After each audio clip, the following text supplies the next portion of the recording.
IEEE को जानते हैं, इंडियन स्टैंडर्ड नहीं जानते। जो लैब मैनुअल्स हैं हमारी IITs वगैरह की, NITs की, उनमें आप कहीं इंडियन स्टैंडर्ड्स का रेफरेंस नहीं देखेंगे। तो ये सारी चीजें करने के लिए ये चेयर्स बने और बाकी 60-70 इंस्टीट्यूशन से MOUs हैं, बिकॉज वहाँ चेयर्स का उनका कोई इंस्टीट्यूशनल मैकेनिज्म नहीं है।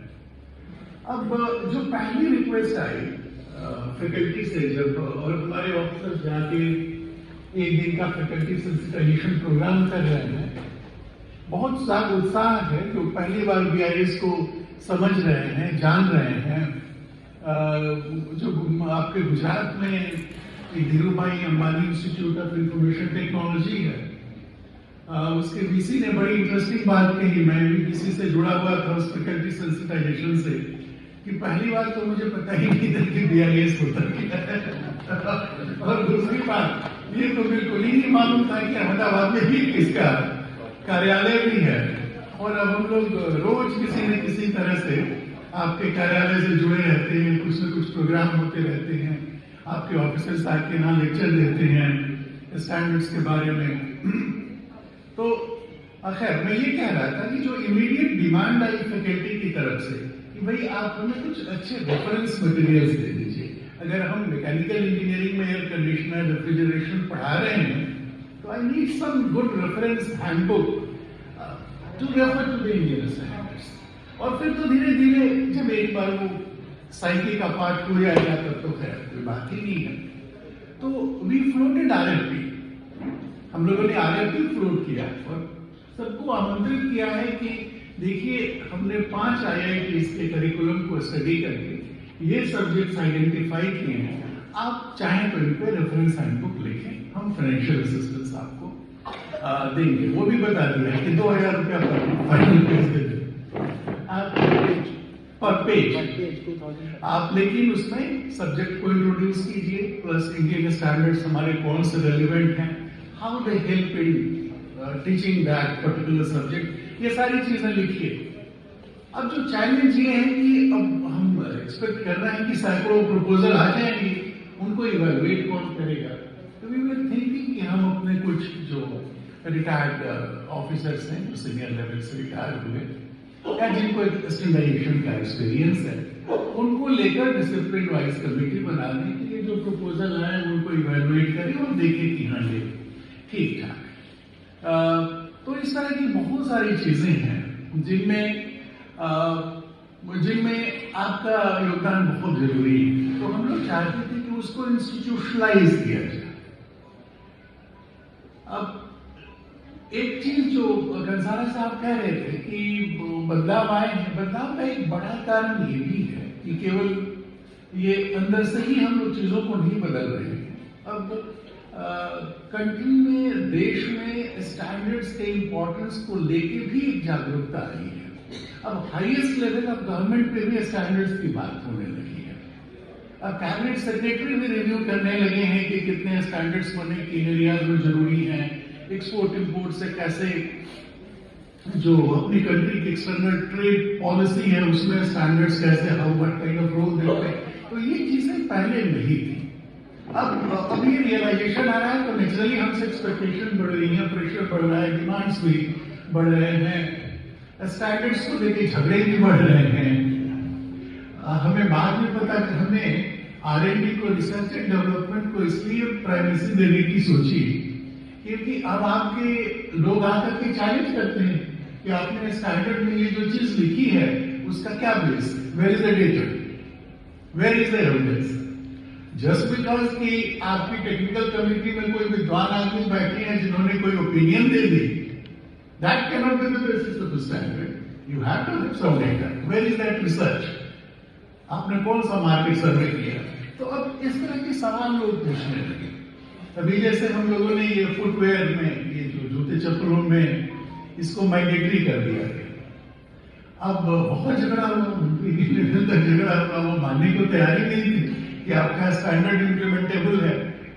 तो हमसे एक्सपेक्टेशन भी हो रही है BIS से, और इसलिए बड़ा कुछ तो मजबूरी भी हो गई है कि अगर आप नहीं बदलेंगे तो इरेलेवेंट हो जाएंगे, फिर रिडंडेंट हो जाएंगे। इसलिए बदलना बहुत जरूरी है। और बहुत अच्छा लगता है, मुझे याद है कि अभी हमारा एक ऑफिसर है, बड़ा डायनेमिक ऑफिसर है, सौरभ, वो हरियाणा ब्रांच का हेड है।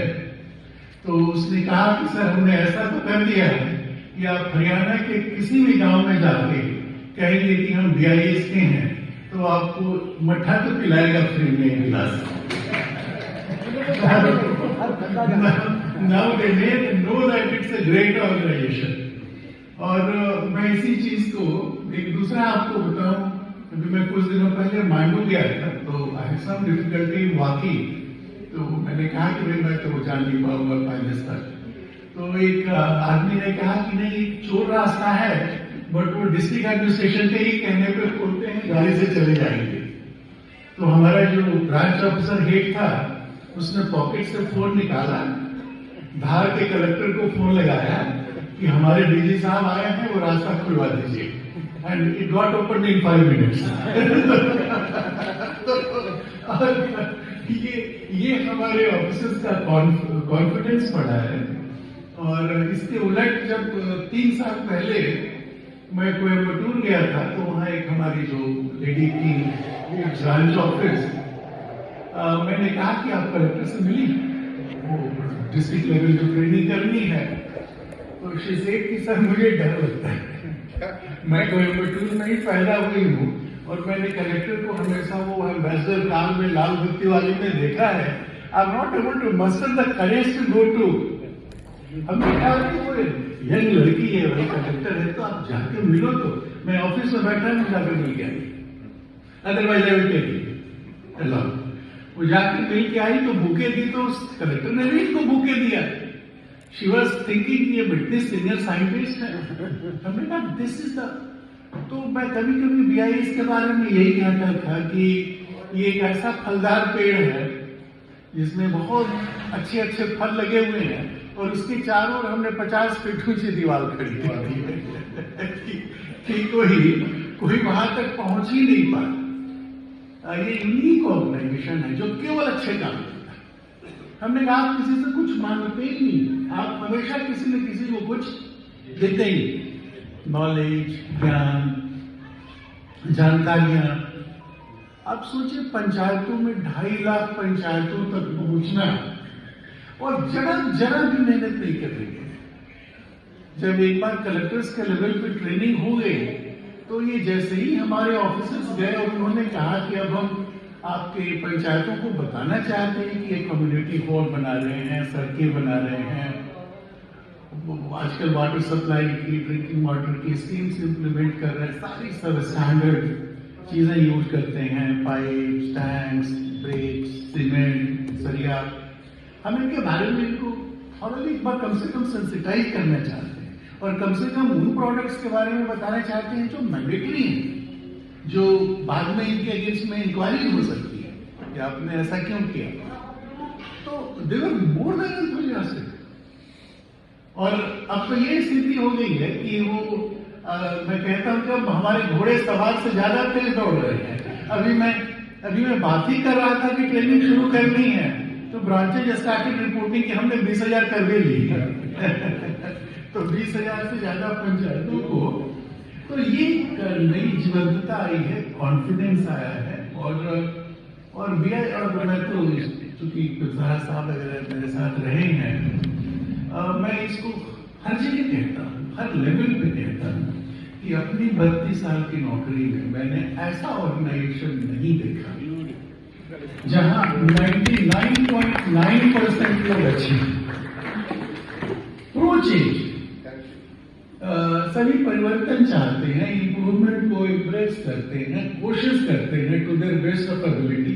ऐसा कहीं नहीं होता सरकार में हमेशा आपको तमाम तरह की गलत लोगों से भिड़ंत करनी पड़ेगी, लड़ाई होती है, पुशबैक होता है, यूनियनबाजी होती है, झगड़े होते हैं।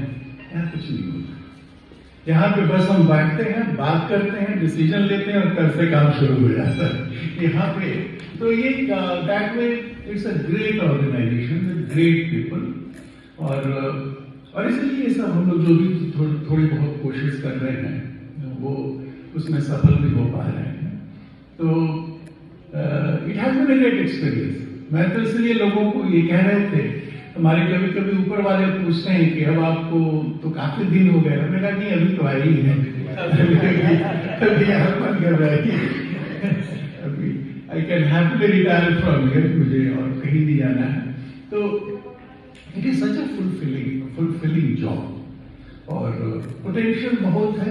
आप लोगों का एक बहुत बड़ा योगदान जो पुराने लोग हैं कि आप लोगों ने एक ऐसा रेवेन्यू मॉडल क्रिएट किया BIS के लिए। It's a self sustaining organization, और हम सेल्फ सस्टेनिंग क्या, we are generating so much surplus that it has become a problem how to manage it. तो रिसोर्सेज की कोई कमी नहीं है, हमारे लोग बहुत अच्छे हैं। केवल एक ही कमी थी जो मुझे समझ में आई, जिसका हम लोग शुरू से ही जिक्र कर रहे हैं, कि अपने साथ लोगों को जोड़े। इसको एक क्लोज ऑर्गेनाइजेशन नहीं बनने दें, इसको लेट अस ओपन। कंट्री में टैलेंट की कमी नहीं है, इसलिए ऐसी कोई मजबूरी नहीं है कि एक टेक्निकल कमेटी में 15-20 लोग हैं, वही 20 साल से बने हुए हैं, भले मीटिंग में आए, कंट्रीब्यूट करें ना करें। ये चीज हमें बदलनी है। We have to open up, we have to reach out to the good people. इतना सारा टैलेंट बाहर बिखरा पड़ा है, उसको टैप करना है, लोगों को बताना है कि आप हमसे जुड़िए, और वो चीज होने भी लगी। आपको जब हम लोगों ने एक पूरी लिस्ट देखी तो देखा कि ये बहुत सारे एक्टिव मेंबर्स सेक्रेटरी कमेटी में बैठे हैं, इनको हटाया। तो एक हमारे लोगों की वरी ये थी कि लोग कहां से आए, और अब कोई कमी नहीं, हर आदमी BIS से जुड़ना चाहता है। लंबी लाइन लगी हुई है हर टेक्निकल कमेटी में। Now we are in position to examine. अब तो हम कहते हैं कि आप CV भेजो, देखेंगे, एग्जामिन करेंगे, तब आपको बताएंगे कि आप इस लायक हैं कि नहीं, कि आपको रखा जाए। कोई भी टेक्निकल कमेटी ज्वाइन करेगा तो अब उसे एक डिक्लेरेशन देना पड़ता है कि मैं जो भी इसकी रोल और रिस्पॉन्सिबिलिटीज है उसका ठीक से पालन करूंगा।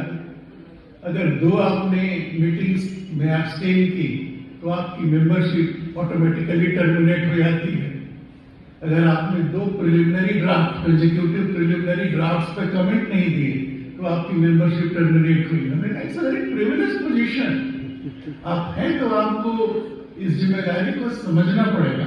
तो इसी तरह के छोटे छोटे process reforms, and it has all been possible because of the hard work officers are put in. ये कोई विश्वास नहीं कर पाता जब हमारे मंत्री हैं, हमारे कैबिनेट सेक्रेटरी हैं या और सीनियर लोग हैं, उनको जब मैं कहता हूं कि हम 100% एप्लीकेशंस 30 दिन जो हमारा सिंप्लीफाइड का जो टाइम है 100% हम 30 दिन के अंदर देते हैं, तो किसी को विश्वास ही नहीं होता है कि ऐसा कैसे पॉसिबल है। नॉर्मल में भी इसलिए देरी होती है कि कुछ हम चीजें हमारे हाथ में नहीं है। ये सीमेंट और ये सिलेंडर वगैरह, एक तो ये पेसो इन्वॉल्व है, DPI के इन्वॉल्व है, ये देकर देते हैं। कभी कभी कुछ प्रोडक्ट्स की टेस्टिंग में इश्यूज हो जाते हैं, अदरवाइज वहां भी 100% हो जाए, 95-96 तो हुई है। तो ये कोई विश्वास नहीं कर पाता, और उसका रीजन ये, और अभी साहब ने लेबोरेटरी का जिक्र किया, हमारे साथ कैसे इतने अच्छे लोग जुड़े हुए हैं। आपको एक हमारा मेंटल फ्रेम है, हम लोगों ने डिस्कस किया था कि कम से कम कोई दिसंबर महीने में 7000 कंप्लीट टेस्ट रिपोर्ट्स हो जानी चाहिए। This is we never give target, we always discuss कि इतना हो जाना चाहिए। This seems attainable. 31 तारीख को 30 और 31 दोनों छुट्टी के दिन थे, और साल का अंत था तो लोग वैसे भी छुट्टी के मूड में रहते हैं। मैंने अंतिम बार 5 बजे, आजकल हमारा ऑटोमेटेड सिस्टम में रिपोर्ट देखा कि कितने रुपए हुए थे, 6960 हुए थे, 40 का गैप था। तो आई थॉट इट्स ओके, 40 चलता है।